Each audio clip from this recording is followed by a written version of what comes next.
Start करते हैं। So last time हमारा वेव्स का चैप्टर ख़त्म हो गया था। सो वेव्स में हम लोगों ने कुछ पास पेपर भी किए थे लास्ट टाइम, तो उसमें कुछ पोलराइजेशन के सवाल थे, फिर स्ट्रक्चर्ड क्वेश्चंस में डॉपलर इफेक्ट वाले, सीआरओ वाले सवाल। सो एट ए ग्लैंस हमने वो सारी चीज़ों को भी देखा था। Now we are moving on towards basically waves 2.0 कह लें, जो वेव्स का ज़्यादा एडवांस्ड चैप्टर है, नोन एज सुपरपोजिशन। सो इसमें और भी ज़्यादा डिटेल है, काफ़ी टेक्निकल चैप्टर है ये। There are basically two kind of I can say schools of thought. जहाँ तक एएस लेवल फिजिक्स के सबसे मुश्किल चैप्टर की बात रही, some people would say kinematics और dynamics is the most difficult. I am of the opinion कि ये ज़्यादा टेक्निकल है। सही है, तो दिस चैप्टर एंड बेसिकली आपको वेव्स वाला कितना अच्छा समझ आया है, इट काइंड ऑफ मेक्स और ब्रेक्स योर ग्रेड। ठीक है, तो ये काफ़ी इंपॉर्टेंट चीज़ें हैं। अच्छा, पहले तो हम लोग ये बात कर लेते हैं कि ये जो प्रिंसिपल है इस चैप्टर का नाम है, it basically starts of first with this idea which is the principal of superposition. So principle of superposition क्या कहता है, पहले ये लिखते हैं, फिर इसको एक एग्जाम्पल की मदद से देखते हैं।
अच्छा जी, सो हम लोग इसकी पहले थोड़ी सी बात कर लेते हैं। So basically let's say if I have at a point some waves, right. तो मेरे पास कुछ वेव्स अगर हों,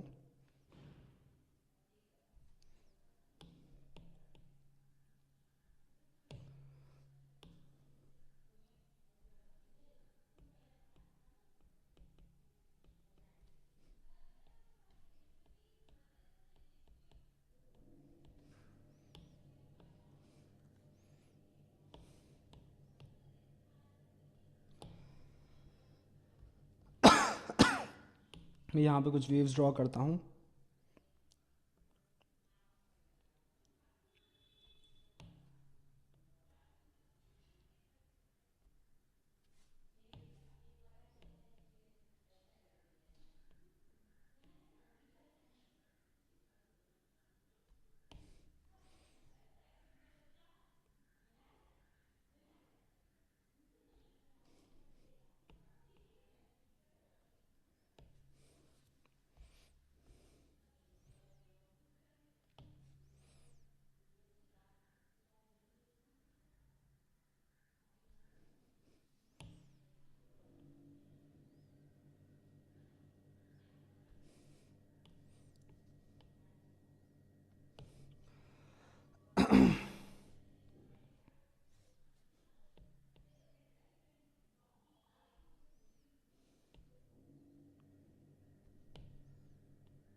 अच्छा जी, सो यहाँ पर मैं जो है इसको इस ग्राफ को लेबल करता हूँ.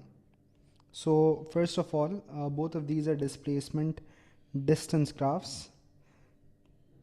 लेट्स से इसका y एक्सिस पे है 0.8. लेट्स से मैं अभी I am not trying to concern myself with the units.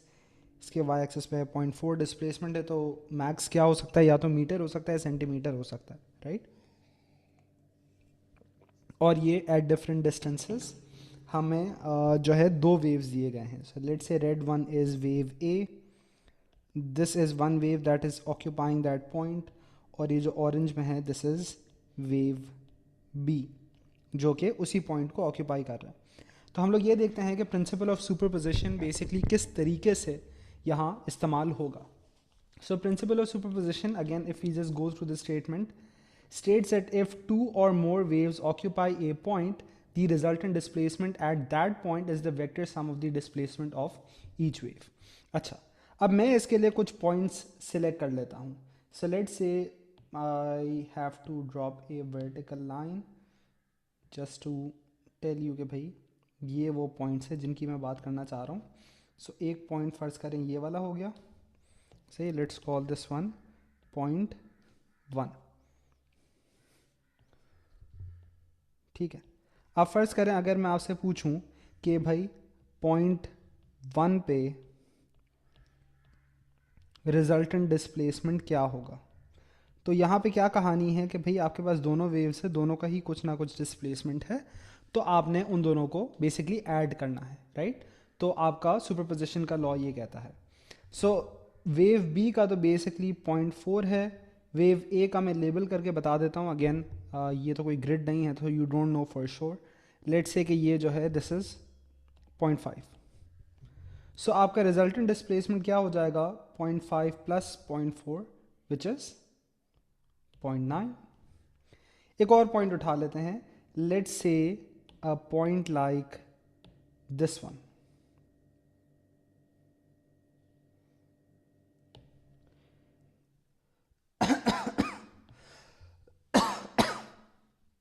अच्छा, अब इस पॉइंट पे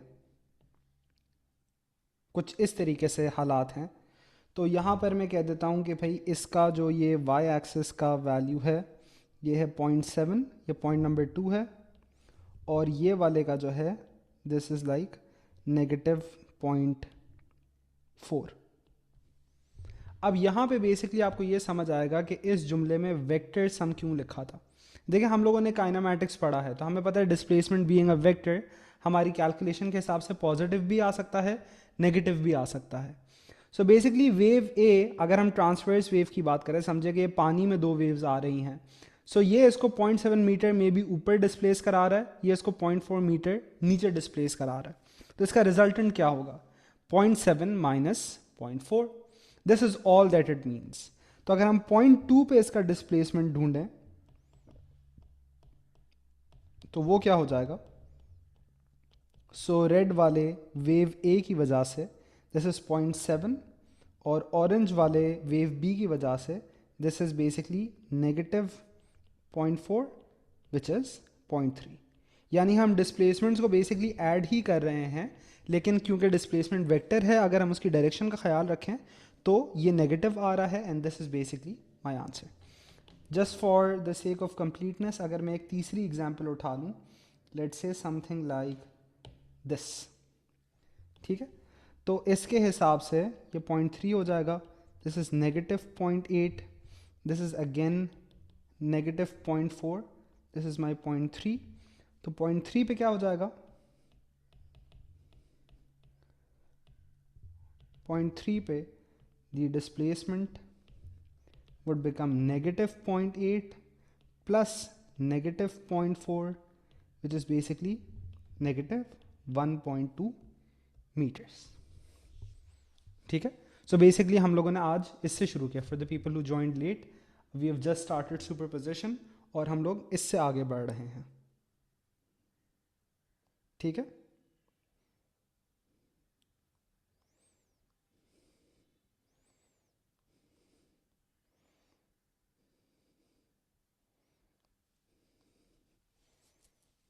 अच्छा, अब यहाँ पे एक चीज़ जो कि ज़रूरी है, जैसे अभी हम लोगों ने ये देख ली, लेकिन in this chapter we'll be looking at a lot of things. जिन लोगों ने ऑलरेडी कॉलेज में या क्लासेस में आगे पढ़ लिया है, दे वुड नो दिस, कि हम लोग जिस तरीके से बात करते हैं तो आगे ऐसी कुछ चीज़ों की बात आएगी, इंटरफेरेंस, स्टेशनरी वेव्स। तो एग्जामिनर बार बार पूछता है कि वेव की क्या इस पे कोई शराइत हैं कि वेव ऐसी होनी चाहिए या वैसी होनी चाहिए। सो सुपरपोजिशन के लिए basically you just have one condition, which is that waves must B of the same type. सही है, तो obviously it must be applying on the same type of wave. जैसे कि या तो लाइट वेव्स हों दोनों, या दोनों साउंड वेव्स हों, तो वेव्स सेम टाइप की होनी चाहिए। कभी कभी एग्जामिनर एमसीक्यू में ये वाली चीज़ पूछ लेता है। ठीक है, ये कॉपी कर लें। अच्छा, आई थिंक मेरे ख्याल से कुछ मैंने कहीं पे इसको पॉज कर दी थी recording, so I just go through the above parts again. सही है, तो हमने ये बात की कि वेव्स दीज कैन इंटरैक्ट और superpose in a certain way to give you this pattern. Pattern की बात अभी आगे आएगी। अभी हमने यहाँ ये बात की कि for example if these two waves meet like this, जिसको हमें पता है कि इन फेस कहते हैं, so these give rise to a bigger wave, right. तो उसमें क्या हुआ कि आपका बेसिकली एम्पलीट्यूड बढ़ गया। So when your waves meet in phase then you look at this constructive interference, जहाँ वो एंटी फेज में मिलते हैं, यानी एक बिल्कुल दूसरे का उलट होता है। So this is known as destructive interference. अब आप लोगों ने क्योंकि बाकी फेज डिफरेंस के भी केसेस पढ़े हैं कि इट्स नॉट कि ओनली ज़ीरो हो सकता है या 180 डिग्रीज हो सकता है। सो उसमें एक अलग ही बेसिकली क्या कहते हैं, पूरी एक उसकी वैरायटी बन सकती है, but we are just looking at these extreme cases. अच्छा, अभी तक हमने वो वाले कंस्ट्रक्टिव और डिस्ट्रक्टिव इंटरफेरेंस के केसेस देखे जहाँ पे दोनों के एम्पलीट्यूड्स बराबर हों। व्हाट इफ दोनों के एम्पलीट्यूड्स बराबर ना हो? तो ऐसे अगर हम कुछ केसेस देखें, सो लेट्स से कि मेरे पास कुछ ऐसी चीज़ हो जहाँ पे ये दोनों को मैं उठाता हूँ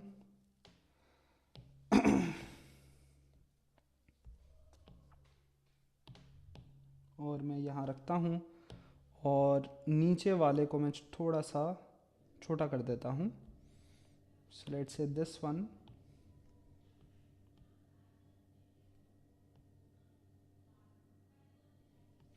इज नाउ सच कि ये वाला जो है, दिस एम्पलीट्यूड इज 0.5 a। सही। अच्छा, मिल अभी भी इन फेज ही रहे हैं, अभी भी कंस्ट्रक्टिव इंटरफेरेंस ही होगा, लेकिन अब रिजल्टिंग वेव का एम्पलीट्यूड कैसा होगा?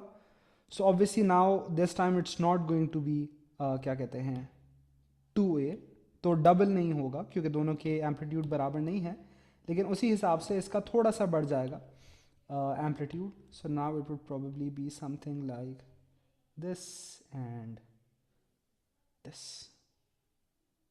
ठीक है, तो कुछ इस तरीके से ये बन जाएगा, with this now being 1.5a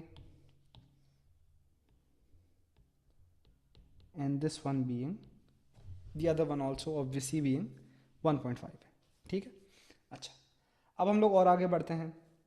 इसी तरीके से अगर हमारे कुछ ऐसे केसेस हों जहाँ ये दोनों अब इक्वल एम्पलीट्यूड्स ना हो and now they basically meet out of phase, right. तो अगर आउट ऑफ फेज मिल रहे हैं तो अब कैसे नज़र आएगा?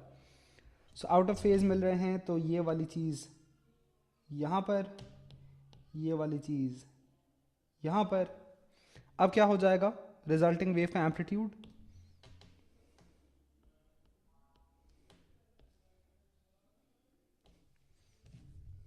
जी,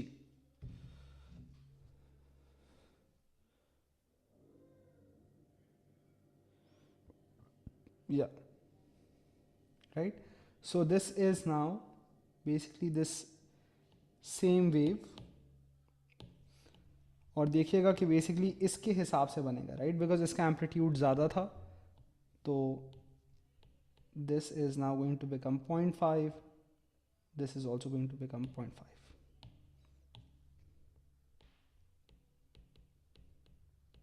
ठीक है, तो इस तरीके से ये दोनों आपस में इंटरैक्ट करेंगे।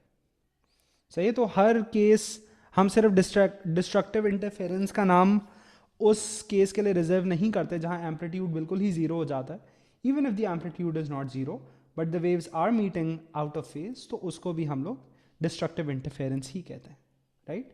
सो this is basically your constructive interference, this is your destructive interference. अभी तक आपको बहुत आसान लग रहा होगा, but believe me things amp up really fast.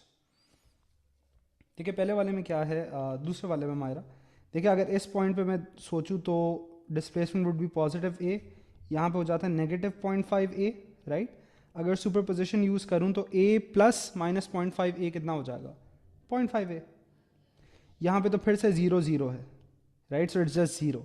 यहाँ पे अगर सोचूं, यहाँ पे नेगेटिव ए, यहाँ पे positive 0.5 A, right. So -a plus 0.5 A is -0.5 ए। तो उस हिसाब से आपकी पूरी वेव बन जाती है। सही है। Why is it destructive? Because the waves are meeting out of phase. एक का पीक दूसरे के ट्रफ से आके मिल रहा है,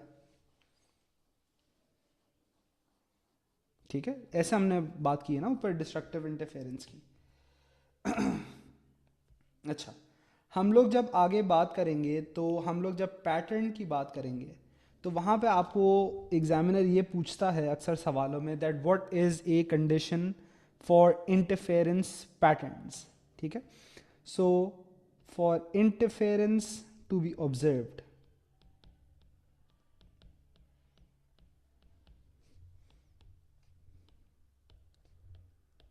waves must be coherent in nature. अभी के लिए हम लोग इसमें बहुत ज़्यादा डिटेल में नहीं जाएंगे कि इसका क्या मतलब है और क्यों है, वो हम लोग थोड़ी देर में जाएंगे। So waves must be coherent in nature. कभी कभी एग्जामिनर आपसे ये भी पूछ लेता है कि इस लफ्ज़ कोहेरेंस का क्या मतलब है, so you need to know this. Coherence का बेसिकली मतलब ये होता है in terms of basically you can say check boxes.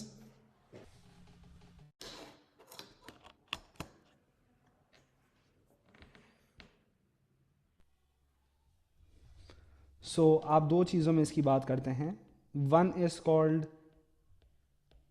Constant, ये सॉरी कांस्टेंट तो नहीं, सबसे पहले आप कहेंगे कि दोनों का फ्रीक्वेंसी सेम होना चाहिए, और दूसरा आप ये कहेंगे कि phase difference must be constant for the both of them. सही है। तो फेज डिफरेंस चाहे जितना भी हो लेकिन कांस्टेंट होना चाहिए दोनों के दरमियान, तो आपको वो इंटरफेरेंस का पैटर्न नज़र आएगा। सही है। तो पैटर्न बेसिकली ये है कि कहीं आपको कंस्ट्रक्टिव नज़र आता है, फिर डिस्ट्रक्टिव नज़र आता है, फिर कंस्ट्रक्टिव नज़र आता है, फिर डिस्ट्रक्टिव नज़र आता है, राइट। सो फॉर एग्जाम्पल अगर मैं आपको सिर्फ एक एग्जाम्पल दूँ इस चीज़ की, सो लेट से मैं यहाँ पे एक दो वेव बनाता हूँ।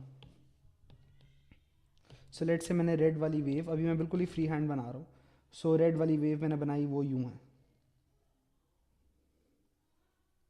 सही है। अच्छा, अब अगर मैं ब्लू वाली वेव यूं बनाऊंगा,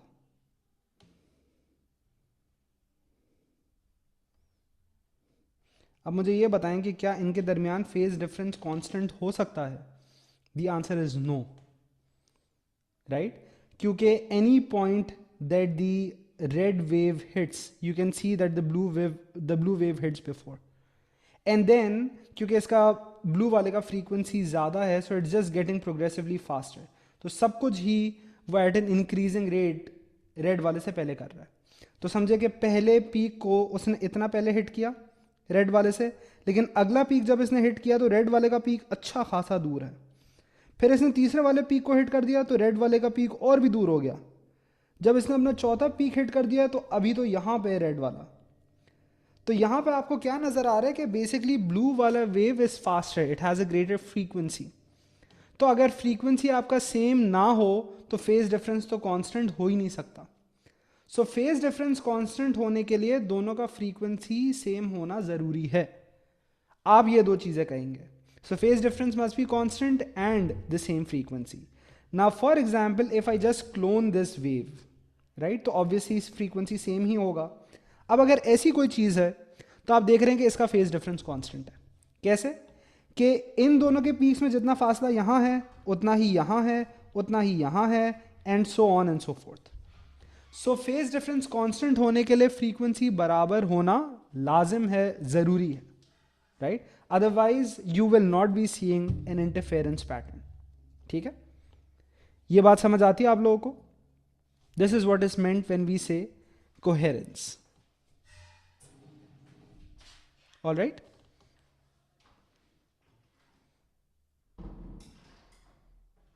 चल आगे बढ़ते हैं फिर। कोई सवाल नहीं है आप लोगों को? Can we go on?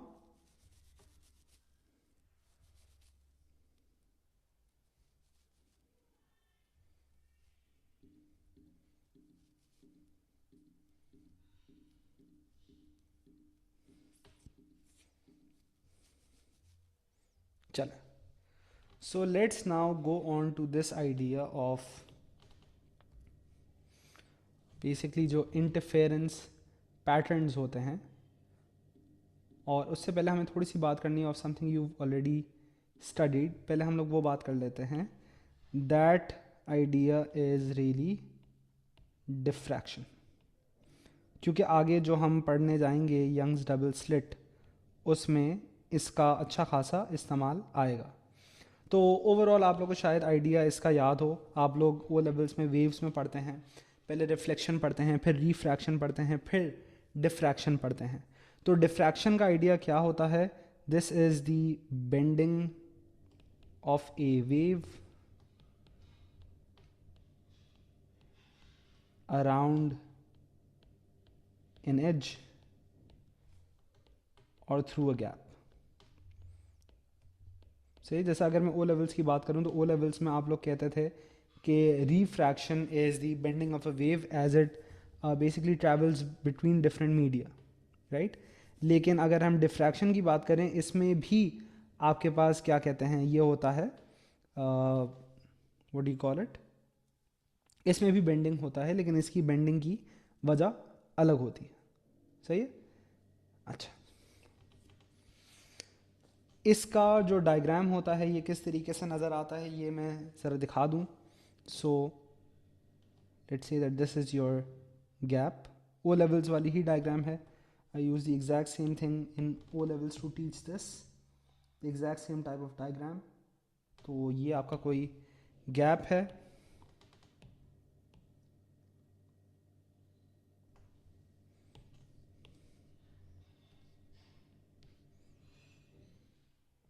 जिसके थ्रू आपके पास वेव्स आ रही हैं।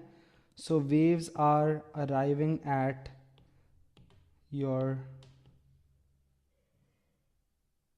are arriving as straight wave fronts like this.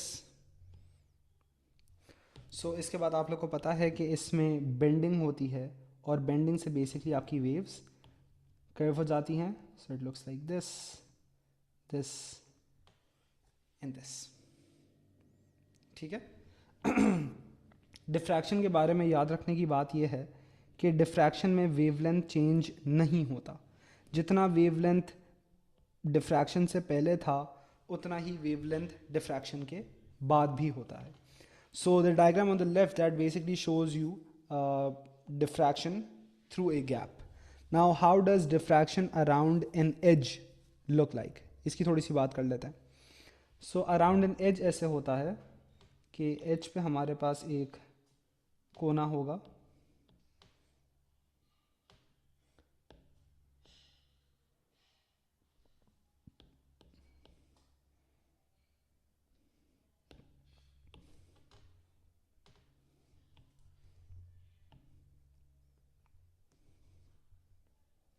so again let's say your waves are arriving like this। ये समझे पूरा किनारा है आपके कंटेनर का।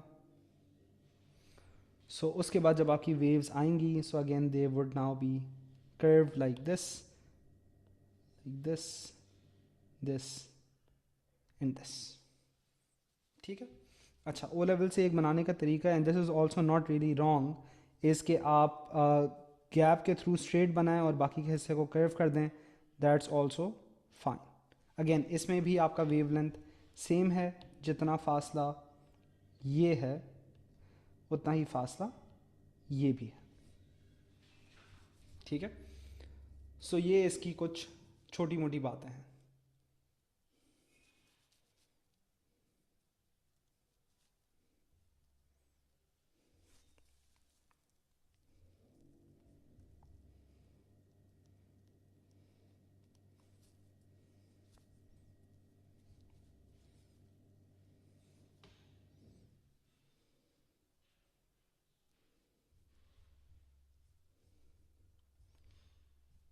आगे चलें।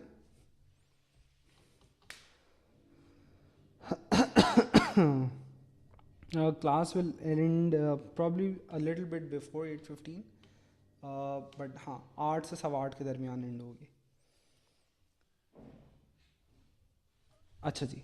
सो ये चीज़ अगेन ओ लेवल्स में आपने पढ़ी होगी कि वेवलेंथ, या ऐसे कह देते हैं कि diffraction does not affect wavelength,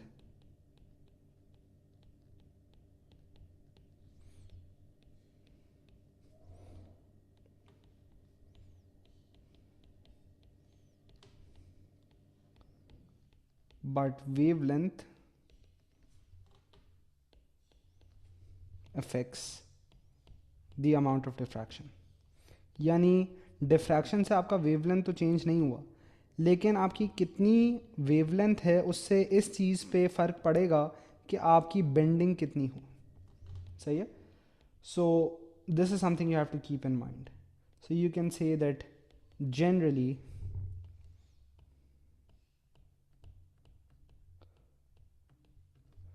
whatever happens to wavelength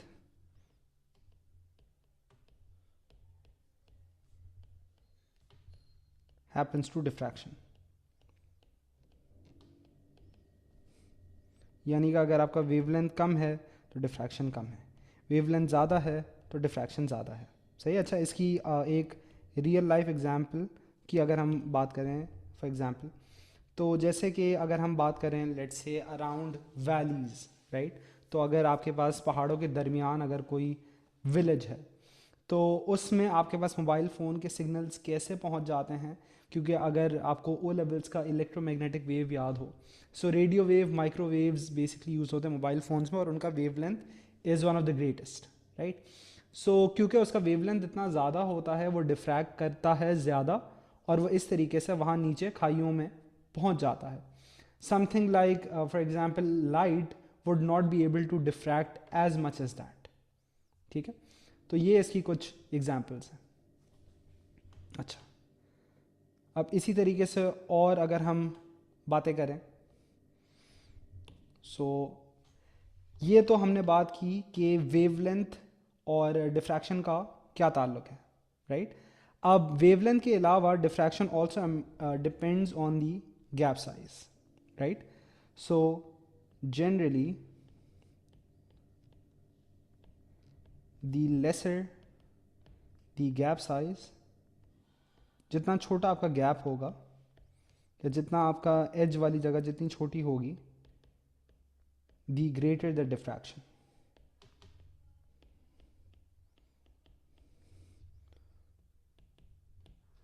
तो अगर आप इसको याद रखना चाहते हैं तो ऐसे भी याद रख सकते हैं that the diffraction, the amount of diffraction that you have is kind of like this, that it's kind of proportional to wavelength and inversely proportional to gap size।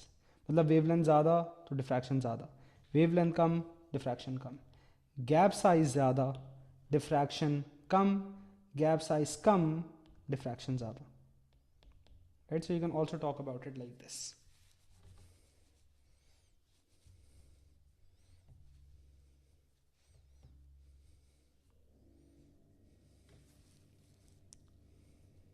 I am kind of speeding up through this क्योंकि ये वाली ऐसी चीज़ें हैं जो आपने O levels में पढ़ी हैं, शायद अभी आपको थोड़ी सी एडिशनल डिटेल्स नज़र आ रही हों, बट मोर और less the idea is the same.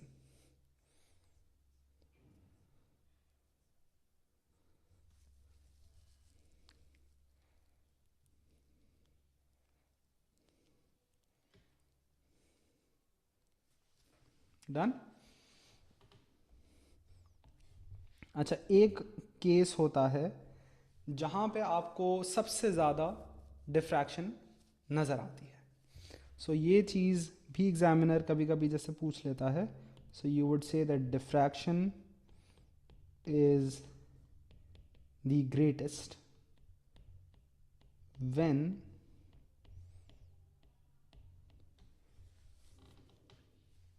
the gap size is approximately equal to wavelength। तो अगर वेवलेंथ और गैप साइज लगभग बराबर होते हैं तो आपके पास सबसे ज़्यादा डिफ्रैक्शन तब नोट होता है। ठीक है।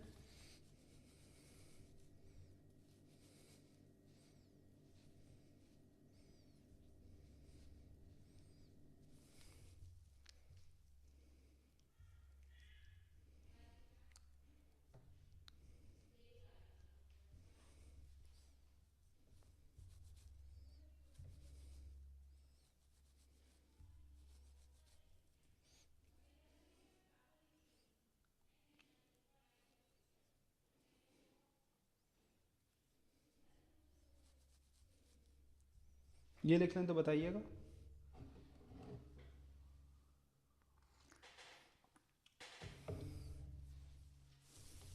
अच्छा, let's look at a case again directly from O levels, जहाँ पे ऐसा हो कि gap size is much larger than the wavelength. Right, तो गैप साइज वेवलेंथ के मुकाबले में अगर अच्छा खासा हो तो किस तरीके का पैटर्न नज़र आता है।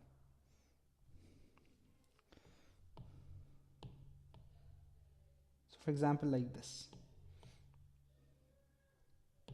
ठीक है, अगर ये वेव आ रहा है, अब ये कैसे डिफ्रैक्ट होगा। So how you should think while making the drawing for this is कि भाई अगर आपका जो सेंटर वाला पार्ट है जो वेव का है, ये वाला, इस सबको तो महसूस भी नहीं होगा कि ये गैप के थ्रू गुजरा है। So all you can do is basically आप जो भी गैप साइज वाला लेंथ है उसको तो आप रेप्लिकेट करके उसी हिसाब से बना दें। समझे कि अगर मुझे 3 दिए हैं, चले भाई मैं भी 3 बना लेता हूँ, ये ख्याल रखते हुए कि वेवलेंथ चेंज नज़र ना आए, और बाकी के हिस्से को मैं कैव कर देता हूँ। Right, so like this and then like this, like this, so like this and then like this. सही है। So this is a possible kind of drawing of this. अच्छा, इसमें एक कॉमनली गलत बनाया हुआ डायग्राम ये होता है, यूं यूं यूं and then like this. This is wrong. सही है। सही डायग्राम में आपके सबका, सारे वेव फ्रंट्स का जो ये स्ट्रेट पार्ट है इसका लेंथ बराबर होगा, उसका लेंथ बढ़ नहीं रहा होगा। ठीक है। सो सबका लेंथ बराबर होगा and then basically you curve the rest of the wave front to meet the barrier. ठीक है। अब ऐसे केस में एग्जामिनर आपसे कोई कोई चीज़ें पूछ लेगा। वो कहेगा कि व्हाट टू डू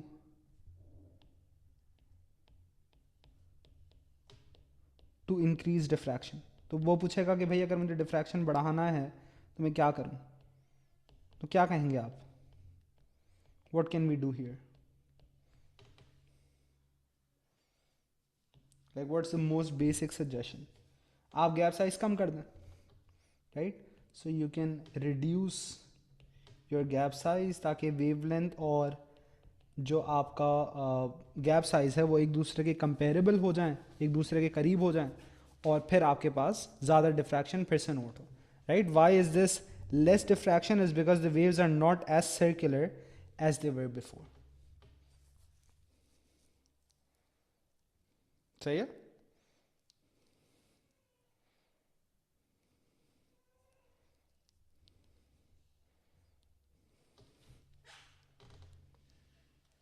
डन, आगे चलें।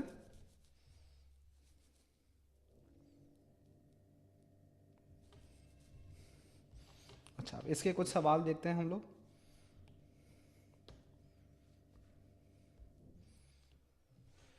सो रिलेटेड टू क्या कहते हैं सुपरपोजिशन क्या सवाल हो सकते हैं, तो उन्हें ज़रा देखते हैं। सो ये सुपरपोजिशन की वर्कशीट है, मुझे फिर बाद में ग्रुप पे याद दिला दीजिएगा। सो आई विल सेंड दीज।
अच्छा, अब जैसे अभी जो हमने बातें की इससे रेलिवेंट फॉर एग्जांपल ये क्वेश्चन सही, तो इसके ज़्यादातर एमसीक्यूज ही आते हैं सिर्फ डिफ्रैक्शन के आइडिया के, but obviously it's important to what we'll do after this as well, which is the idea of Young's double slit and interference patterns. तो अगर हम ये वाला सवाल ज़रा ट्राई करें, इसकी तस्वीर ले लेता हूँ, यहाँ ले आता हूँ।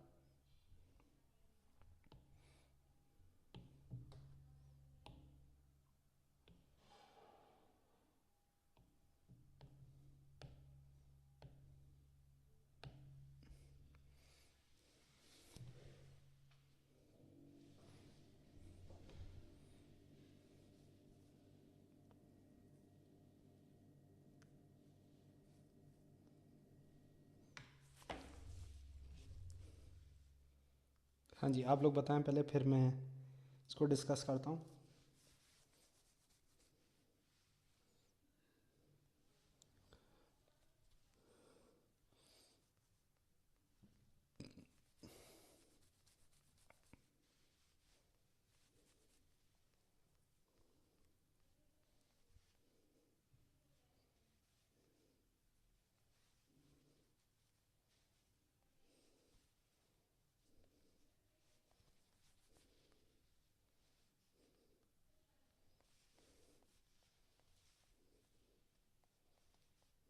हाँ जी, what about this one?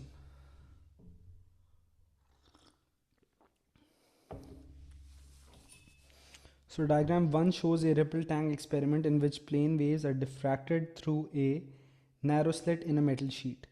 Diagram 2 shows the same tank with a slit of greater width. सही है। अब इसने क्या किया है, इसने यहाँ से यहाँ जाने में गैप साइज को बढ़ा दिया, राइट। सो गैप साइज को इसने बढ़ा दिया।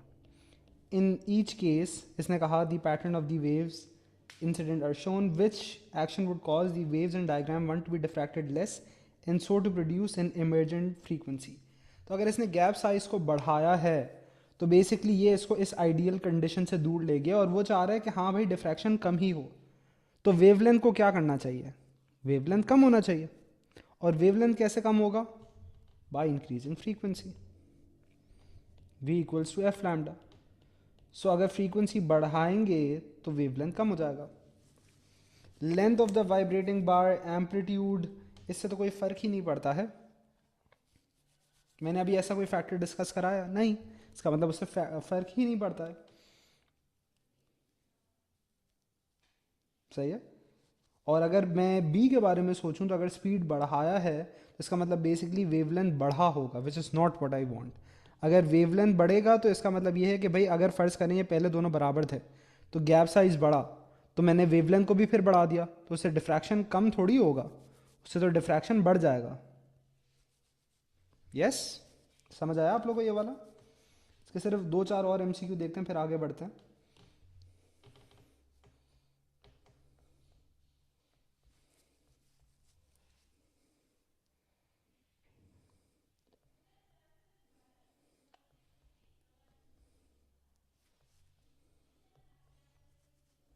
So let's look at something like this. Seems scary, but I promise you it's not.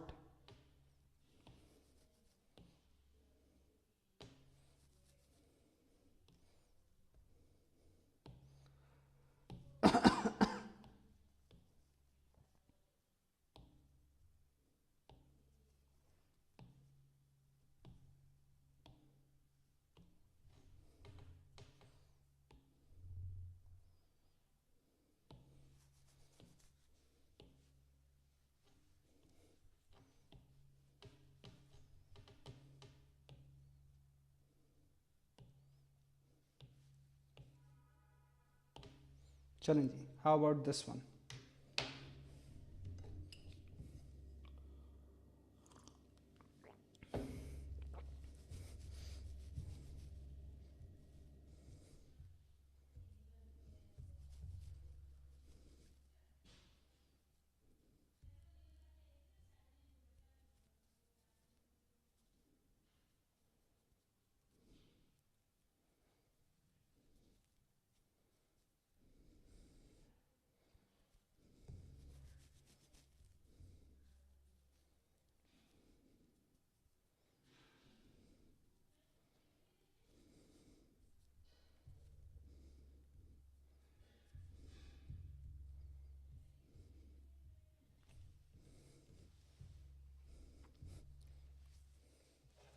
हाँ जी, how about this one?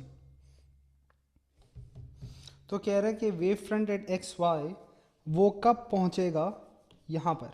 तो देखें ना, अगर ये यहाँ पहुंच रहा है तो इसने एक वेवलेंथ कवर किया, दो वेवलेंथ कवर किया, तीन वेवलेंथ कवर किया, right. So basically distance is 3 lambda, the speed is c, just need to find the time. So c equals to 3 lambda over time, so 3 lambda over c. सही है।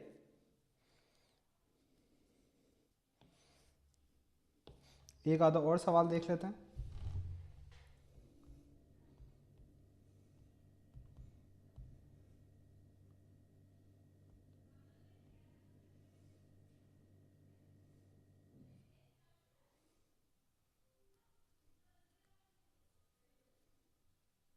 अच्छा ये देखें,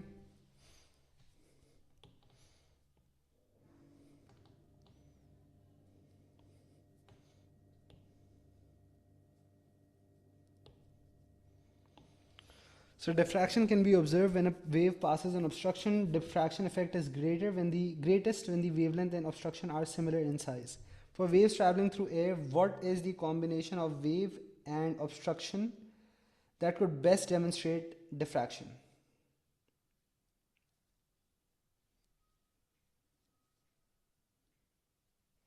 So किस case में आपके waves का वेवलेंथ और आपके ऑब्स्ट्रक्शन का साइज सिमिलर होगा। अब इसके लिए थोड़ा सा आपको एस्टिमेट्स भी आना चाहिए। सो अगर हम सोचें इस केस में microwaves passing a steel post, so microwaves का कितना होता है, क्या कहते हैं, wavelength, so that's approximately 10 to the -1, 10 to the -2 metres, right. So steel post तो कुछ मीटर्स का होगा ऑब्वियसली, तो this is not this one. Radio waves की बात करें तो रेडियो वेव होता है almost 10 to the 1, 10 to the 2 meters. So passing through a copper wire. So copper wire की अगर हम बात करें, so yeah, this kind of makes sense, क्योंकि एक कॉपर वायर का इतना क्या कहते हैं हो सकता है, what do you call it, length. So this is right. See sound waves passing through a human hair. So sound waves की अगर हम बात करें, सोचें कि अगर हम निकालें v equals to F lambda से, आप लोगों ने ओ लेवल्स में पढ़ा होगा कि फॉर एग्जांपल अगर ऑडिबल ह्यूमन साउंड होती है, फ़र्ज़ करें अगर हम कहते हैं 10,000 हर्ट्ज़ इसका फ्रीक्वेंसी है और speed of sound is 330 metres पर सेकेंड, राइट। सो अगर मैं ये करूँ कि 10,000 इंटू लैम्डा, तो ये जो भी इसका लैम्डा आएगा यहाँ से, वो I am pretty sure it's not comparable to human hair की लेंथ, राइट। ह्यूमन हेयर का जो साइज़ होता है ये ऑलमोस्ट 10 to the -4 मीटर्स होता है, ये आ रहा है 0.033 मीटर्स, इट्स नॉट कंपेरेबल, तो ये भी नहीं हो सकता।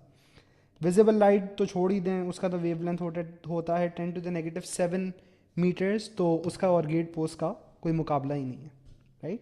सो इसका जवाब जो है ये फिर हो जाएगा आपका D call it be, right. Okay,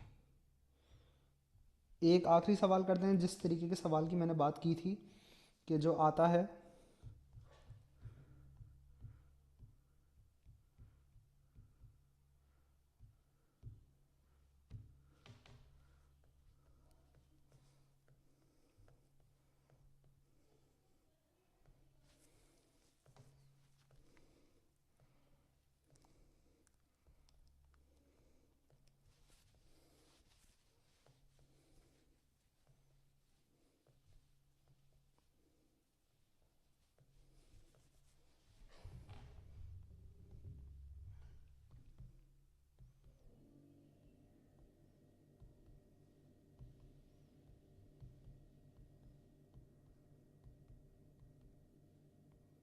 अब जैसे ये देखें,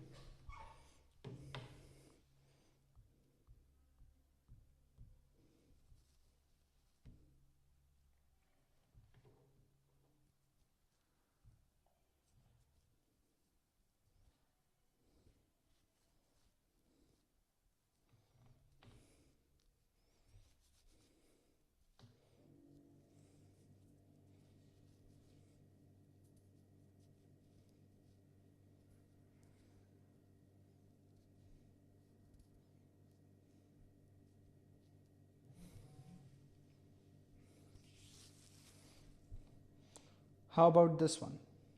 अब ये कह रहा है कि पहले डिफ्रैक्शन हो रहा है, राइट। अब ये कह रहा है कि मैं चाहता हूँ कि स्मॉलेस्ट एंगल ऑफ डिफ्रैक्शन हो, राइट। बेसिकली ये जो है ये डिफ्रैक्शन का एंगल होता है, ये वाला।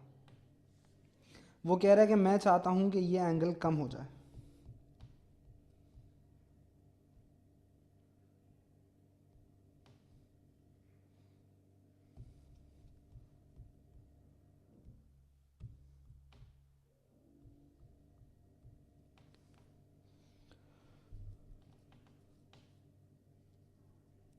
तो देखें, अगर हम चाह रहे हैं कि डिफ्रैक्शन बेसिकली कम हो तो वो कैसे हो सकता है।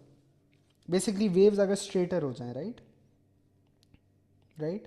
तो वेव्स अगर स्ट्रेटर हो जाएंगी तो आपका ये वाला एंगल कम हो जाएगा, जो ये पूरा कर्वेचर है, राइट। तो अब ये अच्छा खासा कर्व करें, अगर ये कम कर्व होगा तो एंगल कम हो जाएगा, ठीक है। सो ये किस तरीके से हो सकता है, या आप पहली चीज़ तो है कि अगर हमें ऑब्वियसली सोचे तो गैप विड्थ बढ़ाना पड़ेगा, राइट। और अगेन अगर अभी ये दोनों बराबर हैं तो मतलब वेवलेंथ और गैप विड्थ बराबर हैं, राइट। अच्छा, यहाँ मैंने अभी गैप साइज को बढ़ाया है, right, so that more of the wave basically passes through unobstructed. तो मैंने गैप साइज बढ़ाया है, वेवलेंथ कम करना चाहिए, और वेवलेंथ कम करने के लिए फ्रीक्वेंसी को क्या करूँगा, बढ़ाऊंगा। So it's 2f। मायरा, हम लोग फ्रीक्वेंसी को बढ़ाएंगे तो वेवलेंथ कम होगा ना। मेरे ख्याल से आप ये सोच रही थी कि वेवलेंथ कम होगा, लेकिन then you also have to think about what happens to frequency उस हिसाब से। सही है। So these were some basically questions related to diffraction as well. तो हमें थोड़ा सा आइडिया हो गया कि भाई डिफ्रैक्शन के सवाल किस नौइयत के आते हैं हमारे सिलेबस में। अब हम लोग थोड़ी सी बात करते हैं regarding interference patterns as an idea. सही, तो इंटरफेरेंस किस चीज़ का नाम है ये तो हम लोगों ने थोड़ा बहुत देख लिया है कि किस केस में आपके पास कितना इंटरफेरेंस होता है, किस केस में कितना इंटरफेरेंस नहीं होता है। Before we go on to this idea, there's also something related to an idea called path difference that we need to understand. अच्छा, तो अगेन जैसे एक तरीका ये बताने का कि वेव्स आपकी कैसे इंटरैक्ट कर रही हैं, दैट्स कॉल्ड फेज डिफरेंस। इसी तरीके से another one is called the path difference. So this is basically the distance or the difference in distance traveled by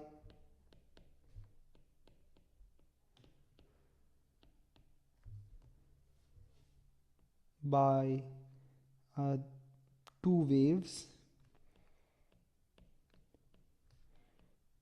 meeting at a point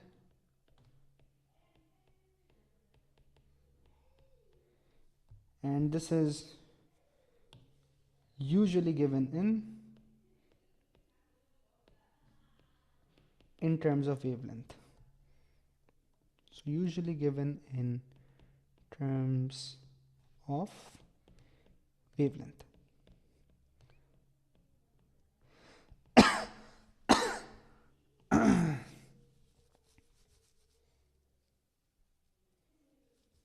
ठीक है, अब यहाँ पर मैं एक बुक की तस्वीर से ज़रा मदद लूँगा to basically talk about this कि ये किस तरीके से नज़र आता है, राइट। सो लेट्स से कि अगर हमारे पास कुछ इस तरीके की तस्वीर हो, सी फ्रॉम द बुक,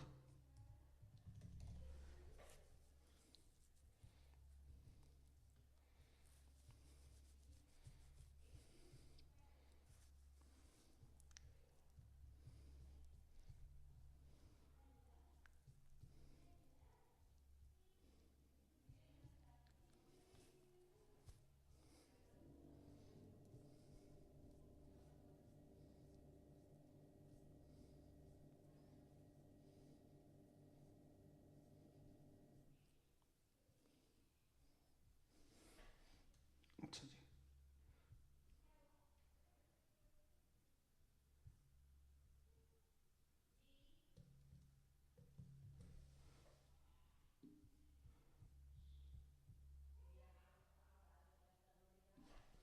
चलो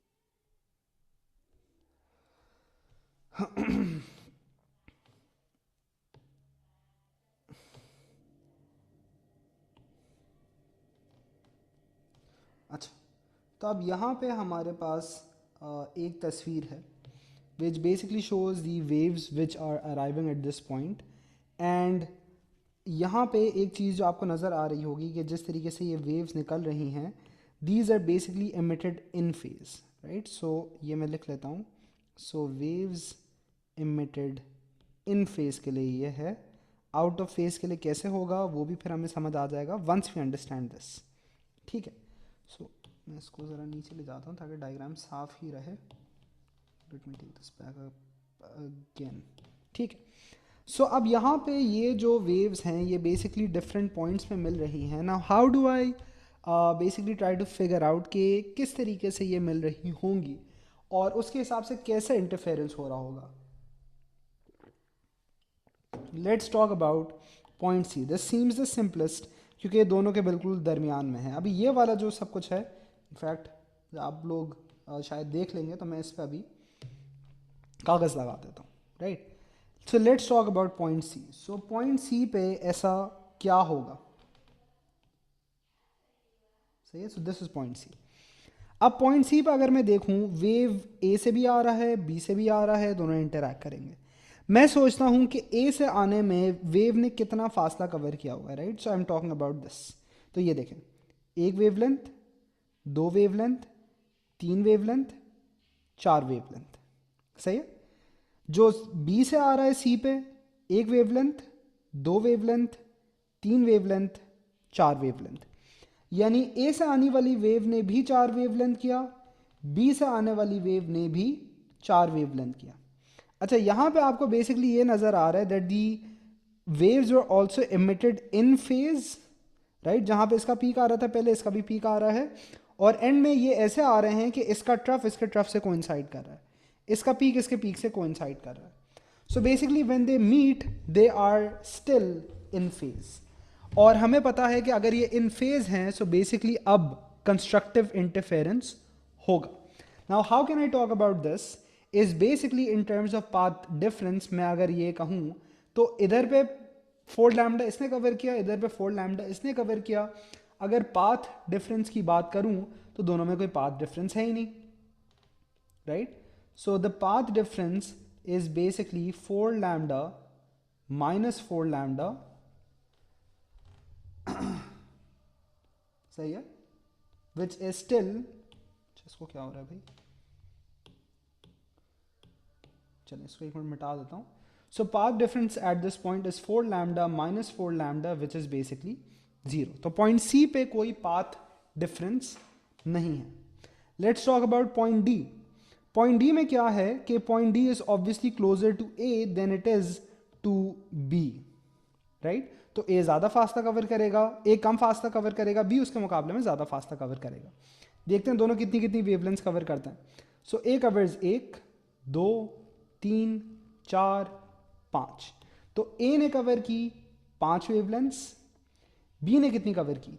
तो ये वाला जो है wave it looks like this one. तो 1 2 3 4 5 6। बी ने कवर की 6 वेवलेंथ्स। अच्छा, as far as I know these look like they are in phase here, right? ये वाले का ट्रफ इसके ट्रफ से कोइंसाइड कर रहा है, ये वाले का पीक इसके पीक से कोइंसाइड कर रहा है। तो मुझे पता है यहां पर भी कंस्ट्रक्टिव इंटरफेरेंस होगा। अगर मैं पाथ डिफरेंस के बारे में सोचूं तो यहां पर path difference is 6 lambda minus 5 lambda which is lambda. तो पाथ डिफरेंस चाहे 0 हो या चाहे लैम्डा हो, आपको नजर आ रहा है कि दोनों केसेस में this is constructive interference. The waves will add up to give you basically a bigger wave, ठीक है? अब इसी तरीके से हम लोग देखना शुरू करते हैं ई पे। तो ई पे क्या हो रहा है? अच्छा, ई पे अगेन ए वाला ज्यादा फासला कवर करेगा, बी वाला थोड़ा सा कम करेगा। तो बी वाले को देखूं तो ये 1 2 3 4 और 5वां पूरा नहीं हुआ, आधा हुआ। तो मैं इसको कहता हूं कि दिस इज 4.5, ठीक है? ए वाले ने कितना किया? 1 2 3 4 और 5। इसने किया 5 वेवलेंथ का फासला कवर, राइट? ये वाले की मैं बात कर रहा हूं। इसने किया 5 वेवलेंथ कवर किया। अब यहां पे these seem to be out of phase. क्यों? क्योंकि इसका trough is basically meeting up with इसका पीक, इसका trough is meeting up with इसका peak. It's a bit difficult to see क्योंकि 3D में है, तो ये थोड़ा सी कर्व हो रही है लाइंस, बट ये इसको आपको थोड़ा सा विजुअलाइज करना है। तो यहां पे जो है these are basically going to interfere destructively, right? तो ये डिस्ट्रक्टिव इंटरफेरेंस है, ये दोनों वेव्स आपस में एक दूसरे को कैंसिल आउट कर रही हैं। अच्छा, तो वेव्स यहां पे एमिट हुई थी इन फेज, राइट? सो बेसिकली शुरू में कोई फेज डिफरेंस नहीं था। यहां पे कंस्ट्रक्टिव इंटरफेरेंस हुआ, यहां पे डिस्ट्रक्टिव इंटरफेरेंस हुआ है।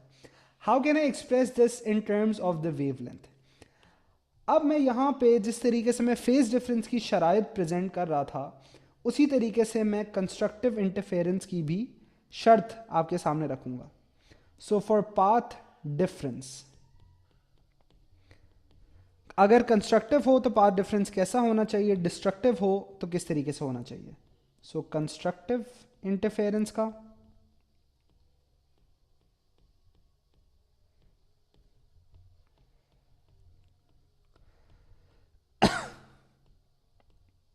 और डिस्ट्रक्टिव इंटरफेरेंस का।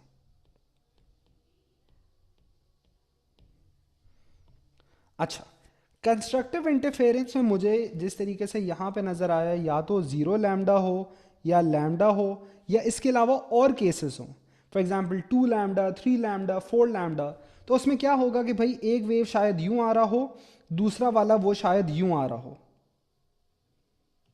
राइट? ये इन फेज है। या अगर मैं इसमें और बना दूं, ये इन फेज है, राइट? अगर यूं बना दूं, so these are in phase. तो अगर मेरा पाथ डिफरेंस बेसिकली लैम्डा या उसका कोई भी इंटीजर मल्टीपल हो, तो मेरा ट्रफ से पीक से अलाइन करेगा। This is going to lead to constructive interference. So what I say is that the path difference can be written as n lambda, right? N being this number of maxima or minima I'm talking about. जब constructive interference को maxima कहते हैं. So I can say कि this is n equals to 0 1 2 3. ये centre वाले को 0 कहते हैं. ये आपको जब यंग डबल स्लिट करेंगे तो और ज़्यादा समझ आएगा. So basically what this means is integer multiples of wavelength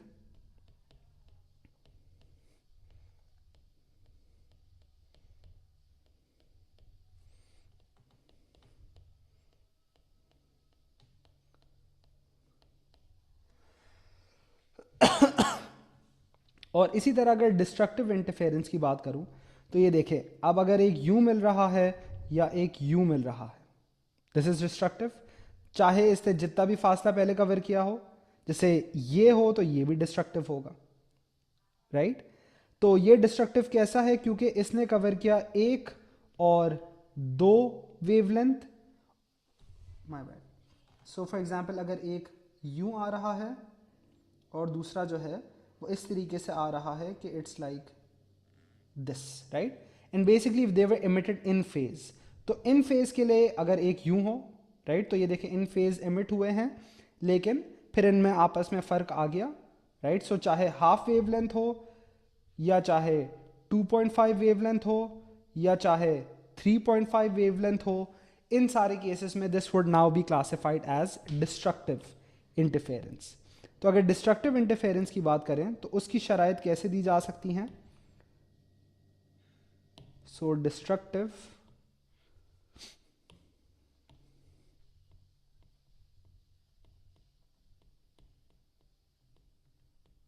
interference के केस में विच इज बेसिकली मिनिमा,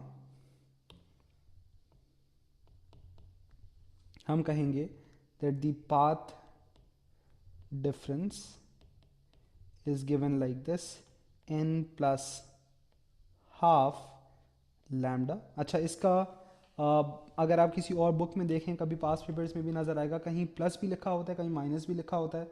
मैं इसकी भी लॉजिक समझा देता हूँ. सो n प्लस हाफ लैम्डा, तो इसमें आपका n again 0 1 2 3 and so on and so fourth, right?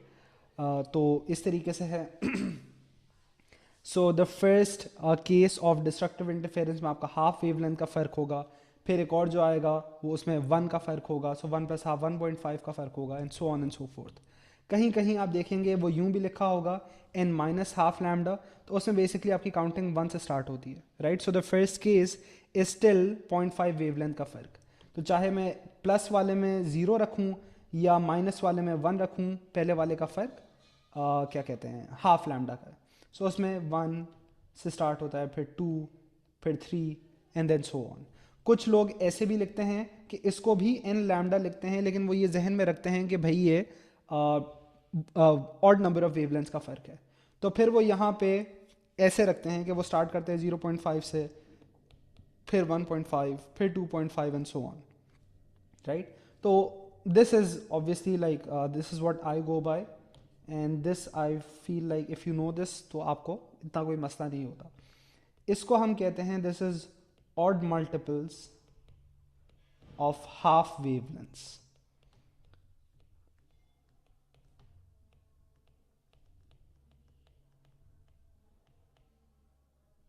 सही है? So odd multiples of half wavelength के हिसाब से आपका फ़र्क होता है. तो 0.5 lambda, 1.5 lambda, 2.5 lambda and so on and so fourth. ठीक है? सो ये जो है इसके बारे में थोड़ी सी बातें हो गई जहाँ तक इंटरफेरेंस पैटर्न्स का जिक्र है. ठीक है? अच्छा, अब इसमें भी again visualisation is pretty important. अभी हमने क्या बात की? अगर वेव्स इन फेज एमिटेड हों, राइट, यानी कि दोनों ऐसे एमिट हुई थी, राइट, जहाँ पे पहले वाले का भी पीक आ रहा था, दूसरे वाले का भी पीक आ रहा था शुरू में. What if the waves were emitted out of phase? और ऐसे सवाल एमसीक्यूज में आते हैं जहाँ ये तो सब रट के जाते हैं, राइट? क्योंकि लेकिन अगर उनकी विजुअलाइजेशन अच्छी नहीं होती तो अगर एग्जामिनर इसमें हल्का सा भी चेंज लाता है तो लोगों को समझ नहीं आता कि क्या होगा, right? So what if waves were emitted out of phase? तो अब क्या शराइत होंगी?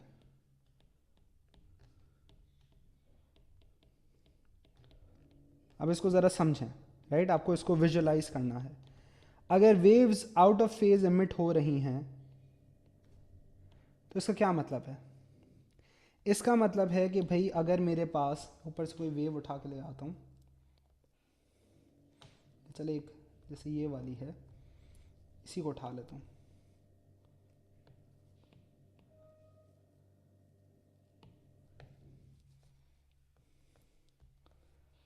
अब देखें, एक वेव आपकी आ रही है यूं, ये एमिशन की बात हो रही है कि एमिट हुआ है तो एक वेव की शक्ल ऐसी है, right?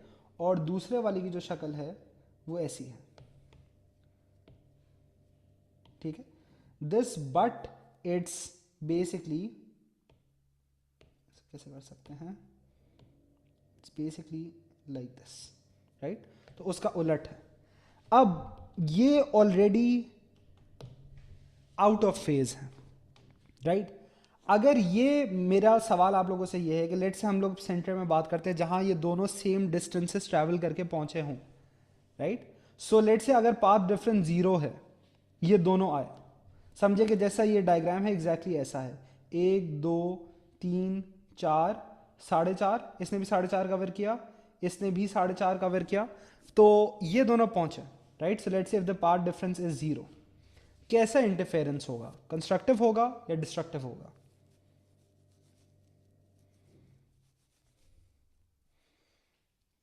if they arrive just like how they are shown.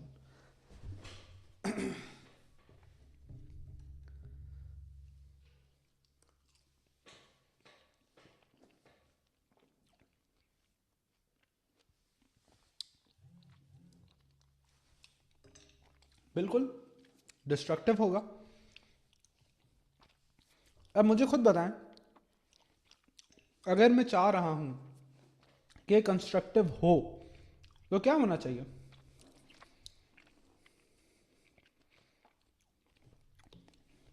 तो मैं ऐसा करता हूं कि एक वेव में से आधा हिस्सा उड़ा देता हूं, राइट?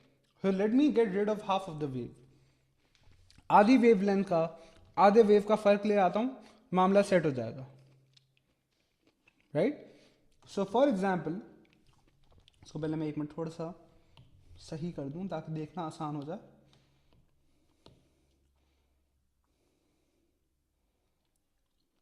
सही है, डिस्ट्रक्टिव हो रहा है, आधा वेव उड़ा देता हूं,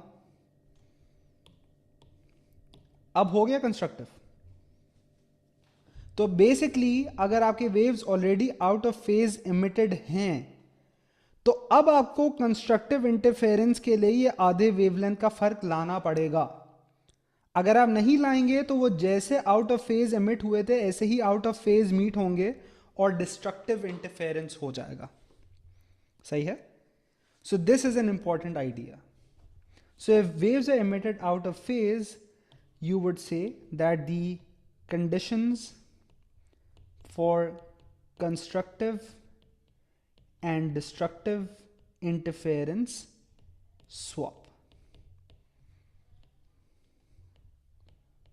सही है? तो वो आपस में दोनों स्वैप हो जाएंगे। ये बात आप लोगों को समझ आई है?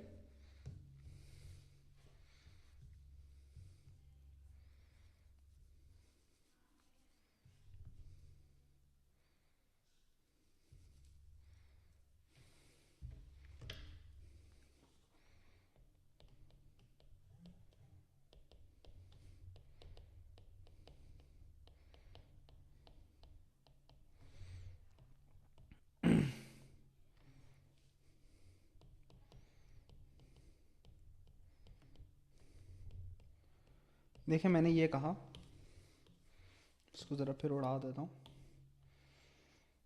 मैंने कहा कि देखें, अगर दोनों waves out of phase emitted हैं, right? So this is basically what one wave is going to look like. Sorry.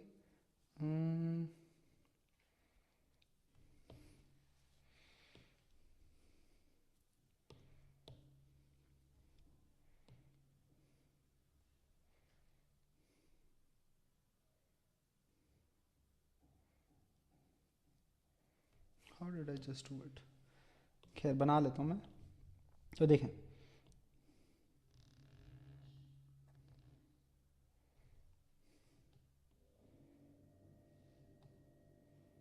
ठीक है, अगर आउट ऑफ फेज एमिट हुई हुई हैं तो ऐसे हैं।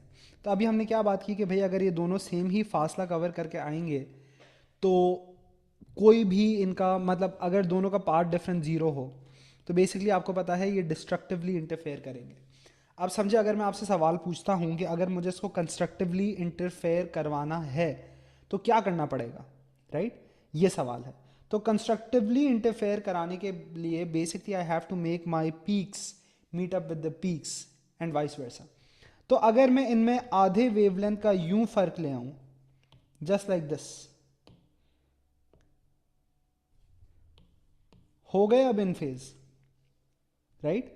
लेकिन अगर मैं फासले की बात करूं तो देखिए इसने कितना कवर किया, एक, दो, तीन, चार। इसने कितना कवर किया, एक, दो, तीन, साढ़े चार। सो बेसिकली मैंने ये बताया कि अगर आप कुछ भी नहीं करेंगे, अगर पार्ट डिफरेंस बेसिकली जीरो या वन लैम्डा या टू लैम्डा या थ्री लैम्डा आएगा, so they will meet exactly how they were emitted.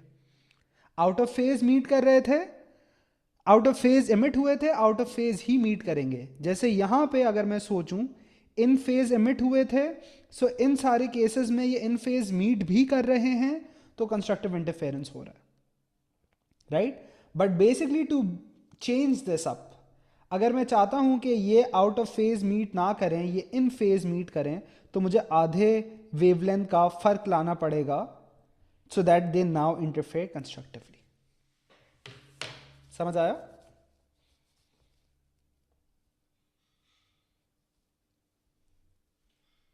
ठीक है, ठीक है जी। सो आज के लिए इतना काफ़ी है। नेक्स्ट टाइम हम लोग इंटरफेरेंस पैटर्न की ही बातों से आगे बढ़ेंगे, तो वो फिर हम लोग नेक्स्ट टाइम देखते हैं इंशाल्लाह। ठीक है जी, टेक केयर, अल्लाह हाफिज़।